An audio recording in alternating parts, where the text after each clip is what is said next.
எனக்கு தேவை நீதான். ஏன்னா நீயும் நானும் நமக்கு தேவையானதை அடைய ஒருத்தருக்கு ஒருத்தர் உதவலாம். மேல சொல்லு.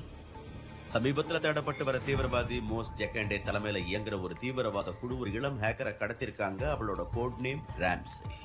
அதனால நம்மளோட யுஎஸ் கவர்மெண்ட் இப்ப ரொம்ப அப்செட் ஆயிருக்கு. அதுக்கு காரணம் இவ ஒரு சுவாரஸ்யமான விஷயத்தை உருவாக்கி இருக்காங்கிறது தான். அதை காட்டு. நீ இப்ப பாக்குறது தான் காட்ஸ் ஐ. இந்த குட்டி கருவியால டிஜிட்டல் நெட்வொர்க்ல இருக்கிற எதையும் ஹேக் பண்ண முடியும். அதாவது ஒவ்வொரு செல்போன், சேட்டலைட், ஏடிஎம் மிஷின், எந்த கம்ப்யூட்டரா இருந்தாலும் சரி. உங்ககிட்ட ஒரு மைக்ரோஃபோனோ இல்ல லென்ஸோ இருந்தா போதும், இந்த காட்ஸ் ஐயால உன்னை கண்டுபிடிச்சிட முடியும். இந்த ட்ராக்கிங் டிவைஸை கட்டதான் என்ன இங்க கூட்டிட்டு வந்தியா? இது சாதாரண டிவைஸ் இல்ல, ரொம்ப பவர். உனக்கு புரியுற மாதிரி சொல்றேன். ஒசாமா பின் லாடனை கண்டுபிடிக்கிறதுக்கு எங்களுக்கு 10 வருஷம் ஆச்சு. இது இருந்திருந்தா அவன் இந்த கிரகத்துல எந்த மூலையில இருந்தாலும் 2 மணி நேரத்துல கண்டுபிடிச்சிருப்போம். இந்த மாதிரி ஒரு கருவி தப்பான கைகளுக்கு போயிடுச்சுன்னா அதோட விளைவுகள் ரொம்ப பயங்கரமா இருக்கும். ஆனா ஏதோ ஒரு பாழா போன அரசியல் காரணத்துக்காக யுஎஸ் கவர்மெண்ட்